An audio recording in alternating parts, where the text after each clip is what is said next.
Good morning. This is Teresa Nikas, and this is today's Quiet Echo. At a backyard party here in town, 2 Saturdays ago, I caught myself counting children. There were maybe 20 of us out in the yard, and 9 or 10 kids, most of them in the above-ground pool. Burgers going on the grill, somebody's speaker playing, a perfectly ordinary July afternoon in Cedar Valley. And I stood there at the edge of it all, and I counted the heads in the water.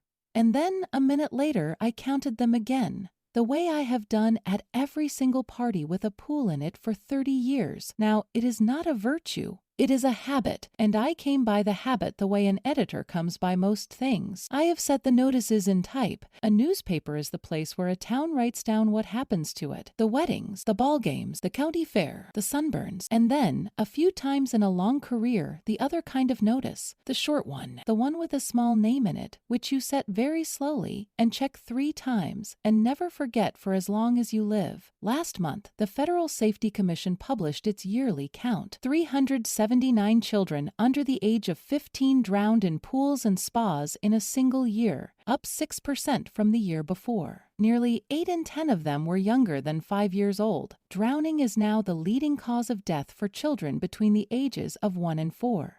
Ahead of illness, ahead of cars, ahead of everything else there is. And then there is the number underneath the numbers, the one the news coverage tends to skip right past. More than 7 in 10 of those deaths happened at a home, not out at a lake, not at a public pool with a guard sitting up in a tall chair. A backyard, the child's own backyard, or a grandmother's, or a friend's, or a neighbor's, which means it does not happen the way you have been picturing it. It does not happen when nobody is watching. It happens when everybody is. It happens at the party, in the 10 minutes between the burgers and the cake, in a yard holding 20 grown adults, every single one of whom would give a hand, or a life, for the child in question, and not one of whom is, at this precise moment, actually looking at the water. Because Karen is watching, or Dave is, or somebody is. And here is the part which undoes people. It is the reason I count. Drowning makes no sound. There is no splashing. There is no shouting. There is nothing whatsoever like what you have seen in the movies your entire life. A small child slips under the water in the middle of a party, and the party goes right on,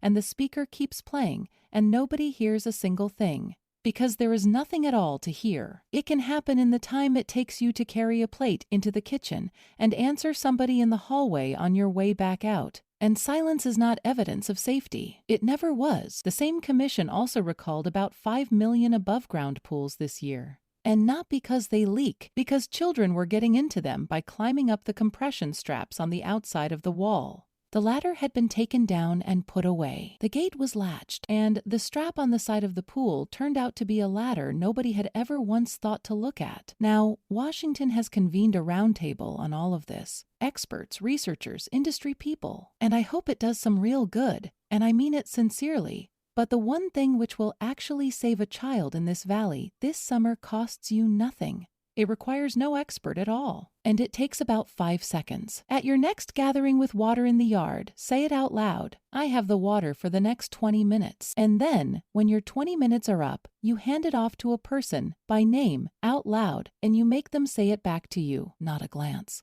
Not an assumption, a sentence, spoken with a name in it. And I know exactly why you will not want to say it. I have felt it myself, standing right there in the grass with my plate in my hand. It feels rude. It feels dramatic. It feels like you are announcing to your host, in front of everybody, you do not quite trust her to look after her own yard. So you swallow it, and you tell yourself you will just keep half an eye on things. Everyone in the yard is swallowing the very same sentence for the very same reason, all 20 of you. And so nobody says it, and nobody has the water, and the afternoon goes on being lovely. Say it anyway. Be the one who sounds a little odd. I have been the odd woman at the edge of the pool for 30 years, and I promise you, nobody has ever held it against me for long. I know it sounds almost too small to matter. It is not, because it defeats the precise thing which kills these children, which is 20 good people standing in a yard, each one of them quietly assuming somebody else has got it, and then go out and take a look at your own pool before the next hot day.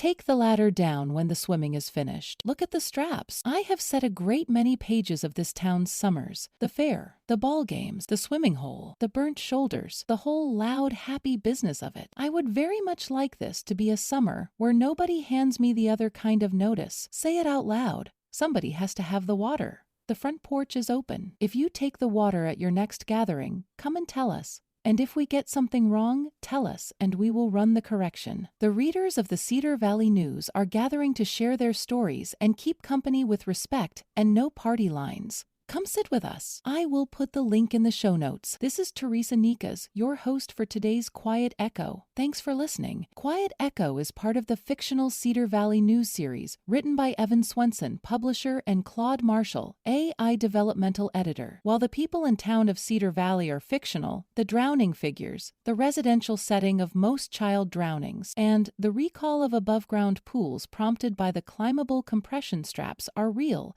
per the U.S. Consumer Product Safety Commission. You've been listening to the Cedar Valley News Podcast, where small-town voices meet the headlines shaping our world. From faith and family to front porches and fields. We'll be back with more stories connecting real lives to real events.